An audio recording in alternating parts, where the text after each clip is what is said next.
Happy evening sir. My self Tirupati. ఈరోజు సెషన్లో మనం ఆర్ట్ ఆఫ్ స్టోరీ టెల్లింగ్ అనే టాపిక్ నేర్చుకున్నాం. మనకు శ్రీకర్ సార్ గారు ఈ ఆర్ట్ ఆఫ్ స్టోరీ టెల్లింగ్ని 2 అవర్స్ సెషన్లో చాలా బాగా ఎక్స్ప్లెయిన్ చేశారు సార్.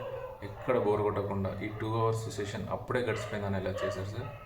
కంటిన్యూస్గా స్టోరీస్ చెప్తూనే ఉన్నారు సార్. అయితే హ్యాట్స్ ఆఫ్ సార్ మీకైతే మీ నాలెడ్జ్కి. ఈరోజు నేర్చుకున్న విషయాల్లో మనం పబ్లిక్ స్పీకర్కి ముఖ్యంగా ఉండవలసింది, పబ్లిక్ స్పీకర్కి ఈ స్టోరీ టెల్లింగ్ అనేది హార్ట్ లాగా పనిచేస్తుంది. అండ్ మనం ఏదైనా విషయాన్ని జనాలకు చెప్తే మనం ఎలా చెప్పినా వాళ్ళు నొచ్చుకుంటారు సార్. అదే జనాలకి మనం ఈ కథల రూపంలో చెప్తే వాళ్ళు మెచ్చుకుంటారు. అండ్ నెక్స్ట్ వన్, మన కథలు చెప్పడం వల్ల ముఖ్య ఉద్దేశం ఏంటిదంటే మన మెదడు యొక్క ఊహాశక్తి, ఈ సృజనాత్మకత అనేది చాలా ఇంప్రూవ్ అవుతుంది. మనం టీవీలలో చూడడం వల్ల, ఫోన్లలో చూడడం వల్ల మన మెదడు అంత షార్ప్గా మనం అన్నీ ఊహించలేదు. అండ్ మనం మెయిన్ స్టోరీకి ఉండవలసిన ముఖ్య విషయాలు నేపథ్యం అనేది ఇంట్రడక్షన్, స్టోరీకి ఇంట్రడక్షన్ లాగా పనిచేస్తుంది. And the next one is ఎత్తుగడ అనేది ట్విస్ట్ లేదా ఇంటర్వెల్ టైప్.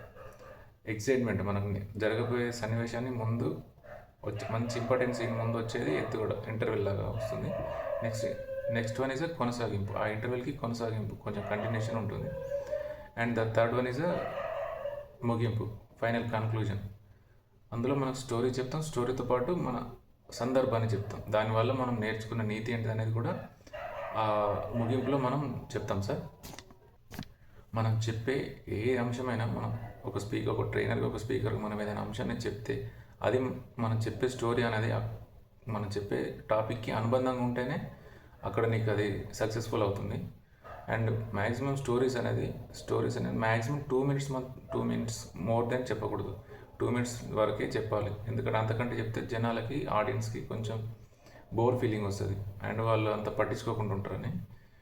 అండ్ ఐన్స్టీన్ అంతటి వాళ్ళే చెప్పారు, మనకు పిల్లలకి స్టోరీస్ చెప్పడం వల్ల వాళ్ళ సృజనాత్మకత పెరుగుతుంది, వాళ్ళ మైండ్ స్ట్రాంగ్ అవుతుంది, ఊహాశక్తి పెరుగుతుంది అని. ఇవన్నీ మాటలు వస్తాయి, ఆలోచనలు కూడా ఇంప్రూవ్ అవుతాయి, మాటలు కూడా స్పష్టంగా వస్తాయని ఐన్స్టీన్ అంతటి వాళ్ళే ఈ స్టోరీస్ గురించి డిస్క్రైబ్ చేశారు.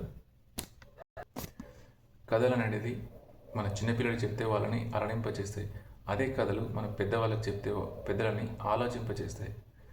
అండ్ ఈరోజు కథల యొక్క మెయిన్ లక్ష్యం ఎడ్యుకేషన్ త్రూ ఎంటర్టైన్మెంట్ అని ఈరోజు సెషన్లో నేర్చుకున్న main point. Thank you sir.